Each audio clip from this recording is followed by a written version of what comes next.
नमस्कार। बीकेजीएस globe online platform पर आप सभी का स्वागत है।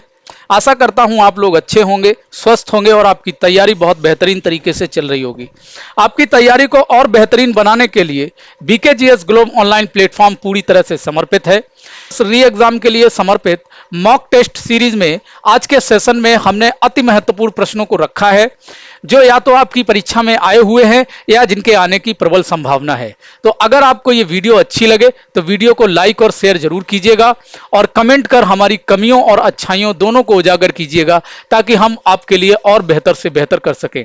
तो आइए अब इस सेशन को शुरू करते हैं। क्वेश्चन नंबर 1 है, हाल ही में अंतरराष्ट्रीय गीता महोत्सव का आयोजन कहां हुआ था?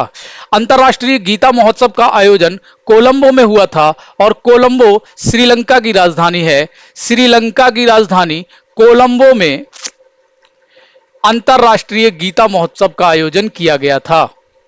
ठीक है, अगला प्रश्न देखिए। संयुक्त सैन्य अभ्यास धर्मा गार्जियन भारत और किस देश के मध्य आयोजित किया गया?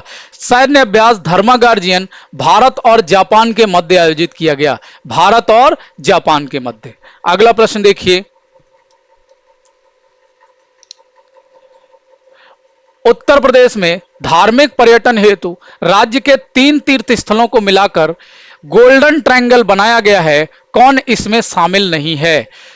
अयोध्या, प्रयागराज और वाराणसी को लेकर, अयोध्या, प्रयागराज और वाराणसी तीनों को मिलाकर धार्मिक पर्यटन को बढ़ावा देने के लिए एक गोल्डन ट्रायंगल का निर्माण किया गया है। इसमें गोरखपुर शामिल नहीं है। कौन शामिल नहीं है? गोरखपुर शामिल नहीं है। अगला प्रश्न देखिए। संतोष गंगवार को हाल ही में किस राज्य का राज्यपाल नियुक्त किया गया है? संतोष गंगवार को हाल ही में झारखंड राज्य का राज्यपाल नियुक्त किया गया है। कहां का राज्यपाल नियुक्त किया गया है? झारखंड राज्य का राज्यपाल नियुक्त किया गया है। यहां पर एक प्रश्न और देख लीजिए, राज्यपाल की नियुक्ति कौन करता है? अक्सर आपसे पूछा जाता है। तो राज्यपाल की जो नियुक्ति होती है वो राष्ट्रपति करते हैं। राज्यपाल की नियुक्ति कौन करता है? राष्ट्रपति करते हैं। कौन करता है? राष्ट्रपति करते हैं। और राज्यपाल का जो सामान्यतः कार्यकाल होता है 5 वर्ष का होता है, लेकिन ये राष्ट्रपति के प्रसाद पर्यंत पद धारण करते हैं। प्रसाद पर्यंत पद धारण करते हैं, मतलब राष्ट्रपति इनको कभी भी इनके पद से अपदस्थ कर सकता है। ठीक है, आगे देखिए। उत्तर प्रदेश में आलू निर्यात जोन स्थित है। उत्तर प्रदेश के आगरा में आलू निर्यात को बढ़ावा देने के लिए आलू निर्यात जोन की स्थापना की गई है। ठीक है, अगला प्रश्न देखिए। सुरहाताल पक्षी विहार स्थित है। सुरहाताल पक्षी विहार बलिया में स्थित है। कहां स्थित है? बलिया में स्थित है। और इसे जयप्रकाश नारायण पक्षी विहार भी कहा जाता है। जयप्रकाश नारायण पक्षी विहार भी कहा जाता है। बलिया से एक प्रश्न और देख लीजिए। बलिया जो है उत्तर प्रदेश का सबसे पूर्वी जिला है। कौन सा जिला है? उत्तर प्रदेश का सबसे पूर्वी जिला है। और बलिया बिहार की सीमा को स्पर्श करता है। बिहार की सीमा को स्पर्श करता है। ठीक है, यहीं पे देख लीजिए आप लोग, उत्तर प्रदेश का जो सबसे पश्चिमी जिला है, उत्तर प्रदेश का सबसे पश्चिमी जिला कौन सा है? शामली है। कौन सा है? शामली है। शामली उत्तर प्रदेश का सबसे पश्चिमी जिला कौन सा है? शामली है, जो हरियाणा की सीमा को स्पर्श करता है। किसको स्पर्श करता है? हरियाणा की सीमा को। उत्तर प्रदेश का सबसे उत्तरी जिला सहारनपुर है। कौन है? सहारनपुर। कौन सा जिला है? सहारनपुर।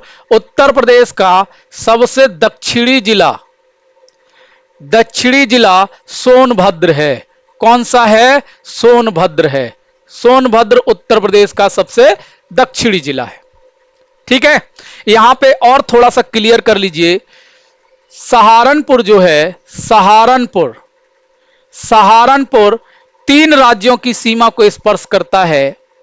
3 राज्यों की, हरियाणा, हिमाचल प्रदेश और उत्तराखंड। सहारनपुर हरियाणा, हिमाचल प्रदेश और उत्तराखंड की सीमा को स्पर्श करता है। सोनभद्र उत्तर प्रदेश का एकमात्र जिला है जो 4 राज्यों की सीमा को स्पर्श करता है।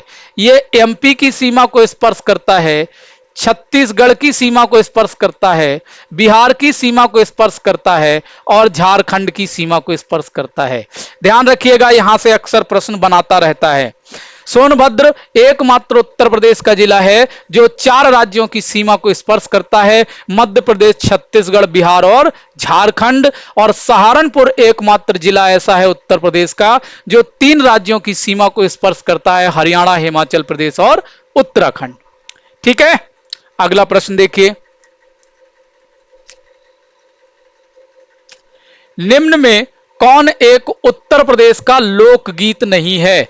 बिरहा उत्तर प्रदेश का लोकगीत है, कजरी उत्तर प्रदेश का लोकगीत है, रसिया उत्तर प्रदेश का लोकगीत है, ढोला मारू उत्तर प्रदेश का लोकगीत नहीं है। ढोला मारू राजस्थान का लोकगीत है। ढोला मारू कहां का लोकगीत है? राजस्थान का लोकगीत है, उत्तर प्रदेश का नहीं है। आगे देखिए, दाब का एसआई मात्रक है। दाब का एसआई मात्रक पास्कल है। क्या है? पास्कल।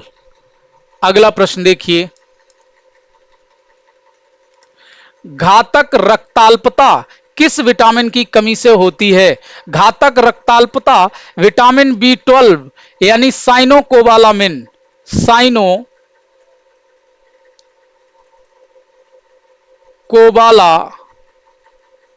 की वजह से होती है। साइनोकोबालामिन। विटामिन B1 जिसका वैज्ञानिक नाम थायमीन है, थायमीन, और इसकी कमी से बेरी बेरी का रोग होता है। कौन सा रोग होता है? बेरी बेरी का रोग होता है। याद रखिएगा, अक्सर पूछा जाता है बेरी बेरी रोग किस विटामिन की कमी से होता है? यह विटामिन B1 या थायमीन की कमी से होता है। विटामिन B12 का रासायनिक नाम राइबोफ्लोविन, राइबोफ्लोविन या रिबोफ्लोविन है। राइबोफ्लोविन या रिबोफ्लोविन है। विटामिन सी का रासायनिक नाम एस्कार्बिक एसिड या एस्कार्बिक अम्ल है।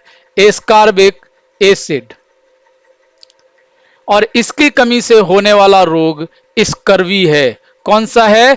स्कर्वी रोग विटामिन सी की कमी से होता है। आगे देखिए,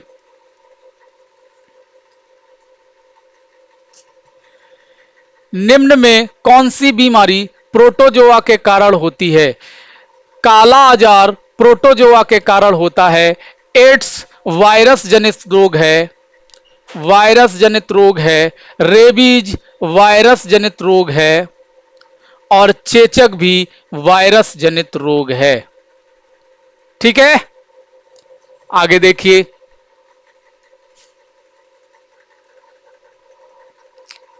निम्न में किसकी नियुक्ति राष्ट्रपति नहीं करते?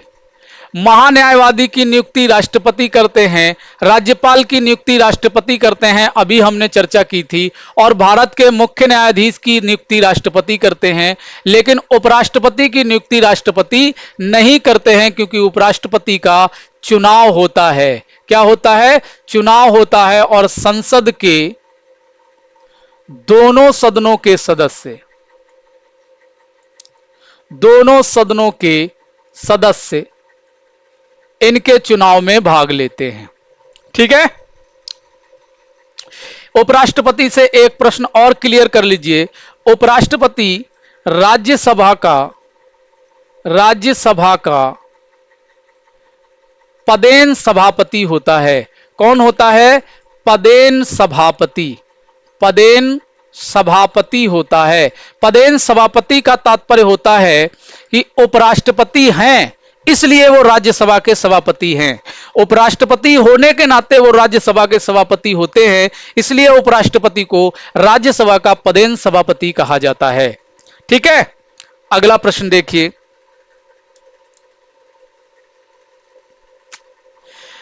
विश्व बाघ दिवस कब मनाया जाता है? विश्व बाघ दिवस 29 जुलाई को मनाया जाता है। कब मनाया जाता है? 29 जुलाई को विश्व बाघ दिवस के रूप में मनाया जाता है। आगे देखिए,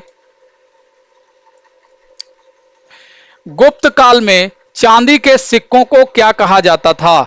गुप्त काल में चांदी के सिक्कों को रूपक कहा जाता था। रूपक कहा जाता था चांदी के सिक्के।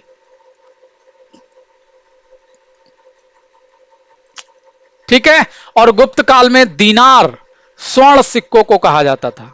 स्वर्ण सिक्कों को क्या कहा जाता था? दीनार कहा जाता था। ठीक है, एक प्रश्न और आपसे पूछता है कि चांदी या रजत के सिक्के सबसे पहला गुप्त शासक कौन था जिसने जारी किए थे? वो था चंद्रगुप्त। चंद्रगुप्त द्वितीय।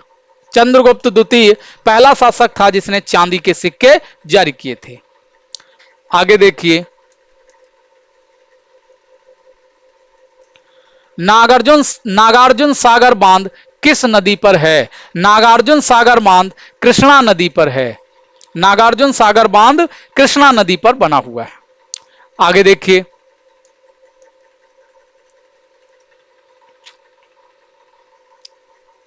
निम्न में किस राज्य की तटीय सीमा सबसे कम है? तटीय सीमा सबसे कम है तो गुजरात की जो तटीय सीमा है वो सबसे कम है और इसकी जो लंबाई है 103 किलोमीटर है। 103 किलोमीटर और गुजरात की तटीय सीमा, और यह सीमा 1214.7 किलोमीटर है। 1214.7 किलोमीटर गुजरात की तटीय सीमा है, जो सबसे लंबी है, और सबसे कम सीमा किसकी है? तटीय सीमा गोवा की है। ठीक है, अगला प्रश्न देखिए, किस गवर्नर जनरल ने भारत में सती प्रथा का अंत किया था? राजा राम मोहन राय के प्रयासों से, राजा राम मोहन राय के प्रयासों से 1829 में अधिनियम 17 के तहत लॉर्ड विलियम बेंटिक ने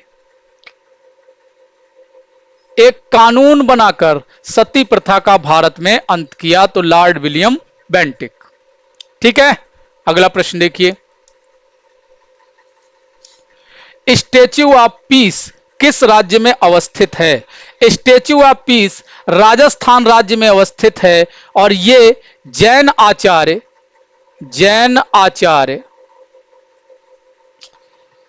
विजय बल्लभ की प्रतिमा है। विजय बल्लभ की प्रतिमा है। इसे स्टैच्यू ऑफ पीस की संज्ञा दी जाती है। स्टैच्यू ऑफ पीस की संज्ञा दी जाती है। और एक दो क्लियर कर लीजिए, स्टैच्यू ऑफ यूनिटी गुजरात में है। सरदार वल्लभ भाई पटेल की प्रतिमा, सरदार वल्लभ भाई पटेल की प्रतिमा, इसे कहा जाता है स्टैच्यू ऑफ यूनिटी। और ये कहां है? ये गुजरात में है। ठीक है, statue of equality, statue of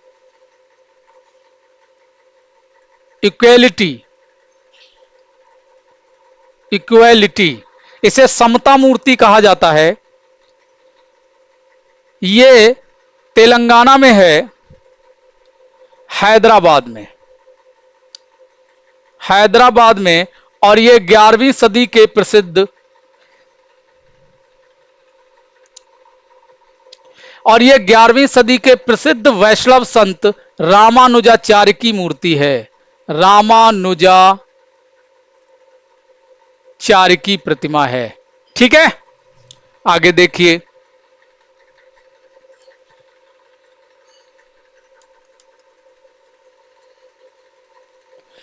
Gandhi ji ने किस ग्रंथ को अपनी मां कहा था? गांधी जी ने भगवत गीता को अपनी मां के रूप में संबोधित किया था। अगला प्रश्न देखिए। मौलिक अधिकार संविधान के किस भाग में हैं? मौलिक अधिकार संविधान के भाग 3 में है। मौलिक अधिकार संविधान के भाग 3 में अनुच्छेद 12 से 35 तक हैं। कहां से कहां तक हैं? अनुच्छेद 12 से 35 तक हैं। वर्तमान में 6 मौलिक अधिकार हैं। 6 मौलिक अधिकार हैं। मौलिक अधिकारों से एक प्रश्न और देख लीजिए। मौलिक अधिकार यूएसए यानी यूनाइटेड स्टेट ऑफ अमेरिका के संविधान से भारत में शामिल किए गए हैं। भाग 1 में संघ और राज्य का विवरण है। संघ एवं राज्य का विवरण है। भाग 2 में नागरिकता संबंधी प्रावधान है। भाग 2 में क्या है? नागरिकता संबंधी प्रावधान है। ठीक है, अगला प्रश्न देखिए। राज्यसभा का सभापति कौन होता है? अभी हमने चर्चा की थी। राज्यसभा का पदेन सभापति कौन होता है? उपराष्ट्रपति होते हैं। ठीक है, अगला प्रश्न देखिए। मौर्य काल के विवरण वाली इंडिका पुस्तक के लेखक थे। इंडिका पुस्तक के लेखक मेगास्थनीज थे। कौन थे? मेगास्थनीज थे। मेगास्थनीज ने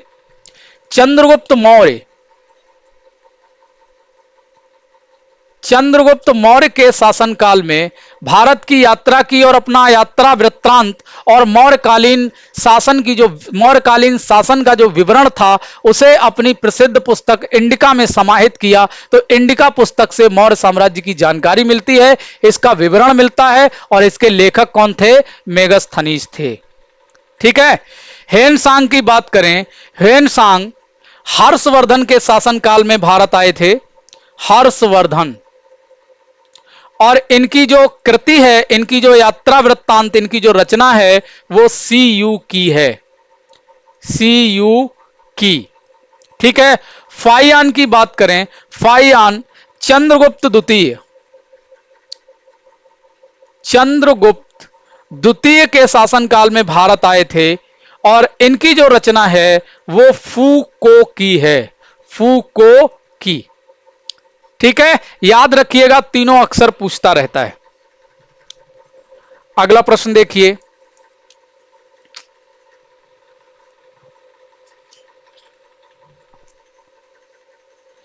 कालिदास किसके दरबार में रहते थे? कालिदास चंद्रगुप्त द्वितीय विक्रमादित्य के दरबार में रहते थे। चंद्रगुप्त द्वितीय विक्रमादित्य के दरबार में 9 लोग रहते थे जिन्हें चंद्रगुप्त विक्रमादित्य का 9 रत्न कहा जाता है। 9 रत्न की संज्ञा दी जाती है। 9 रत्न, ये 9 विद्वान चंद्रगुप्त द्वितीय विक्रमादित्य के दरबार में रहते थे। इनमें कालिदास, धन्वंतरी, धन्वंतरी से प्रश्न पूछता है, अक्सर प्रश्न पूछता है कि चंद्रगुप्त द्वितीय के दरबार में प्रसिद्ध चिकित्सक कौन थे? तो वो धन्वंतरी थे। चिकित्सक कौन थे? ये चिकित्सक थे, धन्वंतरी। छपणक,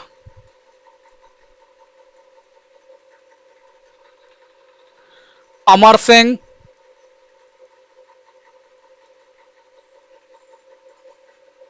शंकु,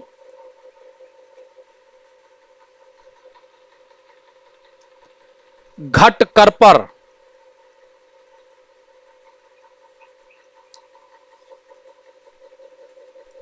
वेताल भट्ट,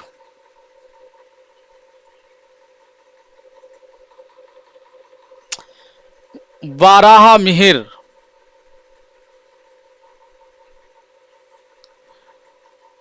और वर रुचि। ये 9 लोग, 9 विद्वान चंद्रगुप्त द्वितीय विक्रमादित्य के दरबार में रहते थे। इन्हें चंद्रगुप्त द्वितीय का 9 रत्न कहा जाता है और वाराहमिहिर प्रसिद्ध खगोलविद थे। खगोलविद थे। ठीक है, ये सारे प्रश्न आपसे पूछे जाते हैं। अगला प्रश्न देखिए,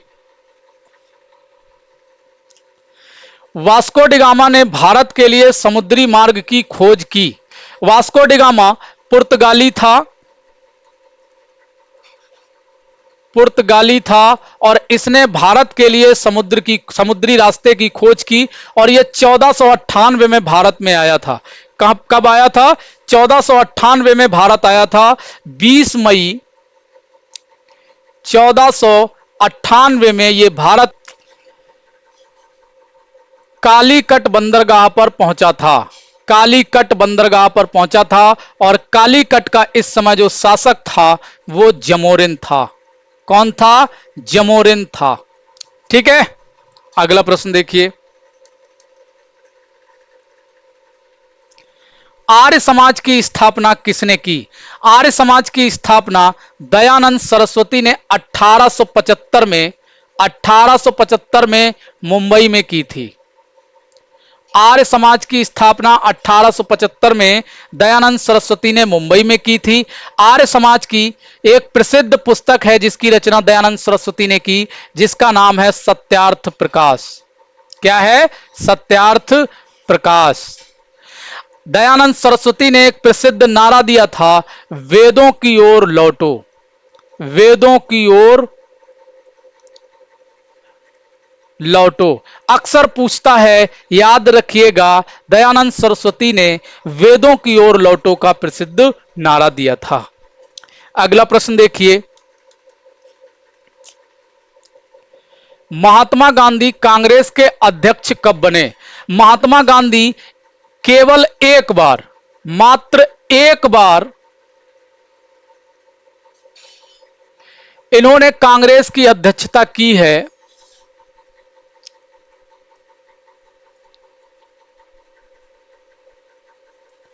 और वो की है 1924 बेलगाम, कर्नाटक। केवल एक बार गांधी जी ने कांग्रेस की सदस्य अध्यक्षता की है, 1924 में बेलगाम, कर्नाटक। ठीक है, अगला प्रश्न देखिए, संविधान का कौन सा अनुच्छेद अल्पसंख्यकों से संबंधित है? संविधान का अनुच्छेद 29 और 30 ये दोनों ही अल्पसंख्यकों से संबंधित हैं। दोनों ही किससे संबंधित हैं? अल्पसंख्यकों से संबंधित हैं। अनुच्छेद 21 प्राण एवं दैहिक स्वतंत्रता, प्राण एवं दैहिक स्वतंत्रता या इसे जीवन का अधिकार या व्यक्तिगत जीवन का अधिकार कहा जाता है। ठीक है, अनुच्छेद 24 बाल श्रम का निषेध करता है। बाल श्रम निषेध की बात करता है, यानी 14 वर्ष से कम उम्र के बच्चे भारी उद्योग, खनन कार्य आदि में नियोजित नहीं किए जा सकते। इसका उल्लेख किसमें है? अनुच्छेद 24 में है। अनुच्छेद 17 अक्सर आपसे एग्जाम में पूछता है, अस्पृश्यता के अंत की बात करता है। अस्पृश्यता यानी छुआछूत, छुआछूत के अंत की बात करता है।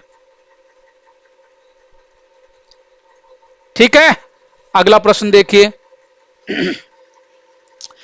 दिन और रात बराबर होते हैं। दिन और रात भैया विषुवत रेखा पर बराबर होते हैं। कहां बराबर होते हैं? विषुवत रेखा पर बराबर होते हैं। देखिए, सूर्य के सापेक्ष पृथ्वी की जो स्थिति बनती है, पृथ्वी अपने अक्ष पर 23.5 डिग्री झुकी हुई है और जब ये अपने अक्ष पर घूमती है और साथ ही ये सूर्य की परिक्रमा भी करती है, सूर्य का चक्कर भी लगाती है, दीर्घ वृत्ताकार कक्षा में चक्कर लगाती है। यह भी प्रश्न पूछता है, आप लोग याद रखिएगा। पृथ्वी सूर्य की परिक्रमा अंडाकार या दीर्घ वृत्ताकार कक्षा में चक्कर लगाती है और अपने अक्ष पर भी पश्चिम से पूर्व घूमती है। घूमने की स्थिति में क्या होता है, जो हिस्सा सूर्य के सामने होता है वहां दिन होता है और जो हिस्सा सूर्य के विपरीत होता है वहां पर क्या होती है, रात होती है। लेकिन विषुवत रेखा की जो स्थिति बनती है, विषुवत रेखा की स्थिति में दोनों ही स्थितियों में प्रकाश बराबर बराबर मात्रा में पहुंचता है और बराबर बराबर मात्रा में पहुंचने के कारण यहां पर दिन और रात की स्थिति बराबर होती है सदैव। विषुवत रेखा पर दिन और रात सदैव बराबर होते हैं। पृथ्वी जब सूर्य की परिक्रमा करती है तो चार स्थितियां बनती हैं। 21 जून की बनती है, 22 दिसंबर की बनती है और 21 मार्च की बनती है और 23 सितंबर की बनती है। 21 जून की स्थिति में क्या होता है, सूर्य कर्क रेखा पर लंबवत चमकता है। कर्क रेखा पर लंबवत चमकता है और जब सूर्य कर्क रेखा पर लंबवत चमकता है तो उत्तरी गोलार्ध में दिन बड़े होते हैं और रातें क्या होती हैं, छोटी होती हैं। 22 दिसंबर को सूर्य मकर रेखा पर लंबवत चमकता है। कहां लंबवत चमकता है, मकर रेखा पर लंबवत चमकता है। और जब सूर्य मकर रेखा पर लंबवत चमकता है 22 दिसंबर को और मकर रेखा दक्षिण में होती है तो दक्षिणी गोलार्ध में क्या होता है, दिन बड़े होते हैं और रातें क्या होती हैं, छोटी होती हैं। 21 मार्च की स्थिति और 23 सितंबर की स्थिति, दोनों ही स्थितियों में सूर्य कहां पर होता है, विषुवत रेखा पर लंबवत चमकता है। कहां पर चमकता है, विषुवत रेखा पर लंबवत चमकता है। तो इन दोनों स्थितियों को विषुव कहा जाता है।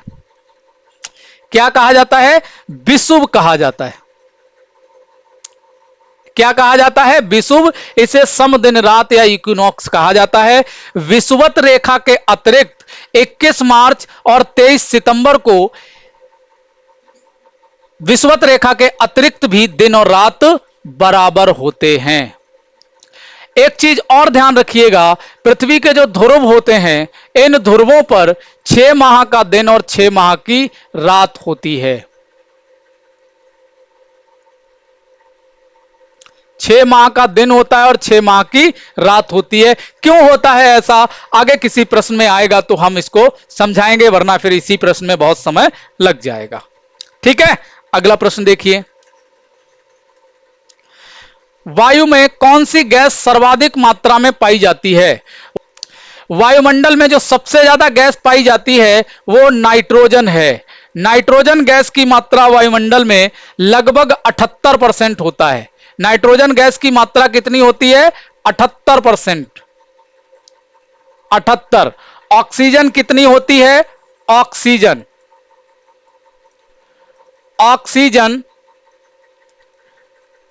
21%। ऑक्सीजन कितनी होती है, 21%। और तीसरी जो सर्वाधिक मात्रा में गैस पाई जाती है वो है आर्गन, और ये 0.93% पाई जाती है।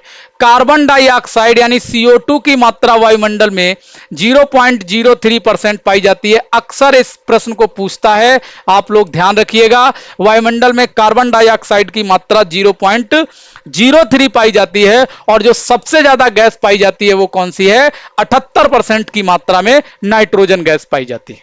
ठीक है, अगला प्रश्न देखिए। भारत में हरित क्रांति के जनक कौन हैं।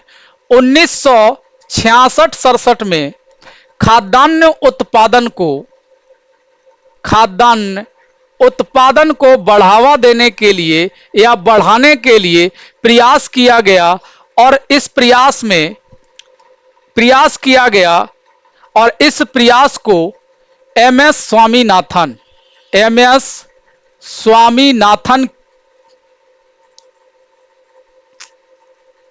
ने किया, इसीलिए इन्हें भारत में हरित क्रांति का जनक माना जाता है। हरित क्रांति का जनक कहा जाता है। इन्होंने 1966-67 में खाद्यान्न उत्पादन को बढ़ाने के लिए नवीन किस्म की हाइब्रिड बीजों का भारत में उत्पादन शुरू किया, उत्पादन प्रारंभ किया, जिससे भारत में जो खाद्यान्न उत्पादन था उसकी मात्रा बहुत बढ़ गई और इसीलिए इसने हरित क्रांति की इसे उपमा दी जाती है और इसका जनक एमएस स्वामीनाथन को माना जाता है। विश्व में अगर बात करें, विश्व में हरित क्रांति के जनक वैश्विक स्तर पर जो हरित क्रांति के जनक हैं वो नॉर्मन ई बोरलाग हैं। भारत की बात करें तो एमएस स्वामीनाथन हैं और वैश्विक स्तर पर नॉर्मन ई बोरलाग हैं। ठीक है। मधुबनी कला कहां प्रसिद्ध है? मधुबनी कला बिहार के मिथिलांचल या मिथिला क्षेत्र में, मिथिलांचल या मिथिला क्षेत्र में प्रसिद्ध है। यह कला पहले रंगोली के माध्यम से की जाती थी, लेकिन अब इसको कपड़ों और दीवारों पर किया जाने लगा है। बहुत प्रसिद्ध चित्रकारी है ये। अक्सर यहां से प्रश्न पूछता है, आप लोग इसको याद रखिएगा। बिहार या मिथिलांचल क्षेत्र। अगला प्रश्न देखिए, राष्ट्रीय मतदाता दिवस मनाया जाता है। राष्ट्रीय मतदाता दिवस 25 जनवरी को मनाया जाता है। अक्सर पूछता है, ध्यान रखिएगा, राष्ट्रीय मतदाता दिवस 25 जनवरी को मनाया जाता है। अगला प्रश्न देखिए,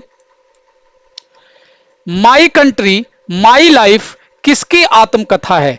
my country my life Lal Krishna Advani की आत्मकथा है। लाल कृष्ण आडवाणी की आत्मकथा है। राम मनोहर लोहिया से एक प्रश्न पूछता है, इनकी बहुत प्रसिद्ध पुस्तक है जो इनकी आत्मकथा है, guilty man of India's partition. Guilty man of India's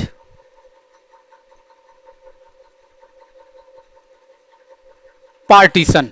ठीक है, partition. My country my life Lalkrishna Advani की आत्मकथा है और राम मनोहर लोहिया की प्रसिद्ध आत्मकथा है guilty man of India's partition. ठीक है। अगला प्रश्न देखिए, किस वर्ष गंगा नदी को राष्ट्रीय नदी घोषित किया गया? 2008 में गंगा नदी को राष्ट्रीय नदी घोषित किया गया। अगला प्रश्न देखिए, निम्न में कौन उत्तर प्रदेश का शास्त्रीय नृत्य है? उत्तर प्रदेश का एक शास्त्रीय नृत्य है कथक। उत्तर प्रदेश का केवल एक शास्त्रीय नृत्य है कथक। कथकली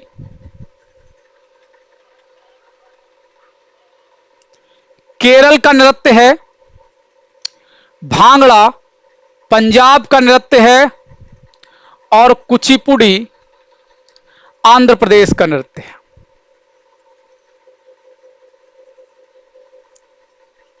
ठीक है, आज के सेशन को हम यहीं समाप्त करते हैं।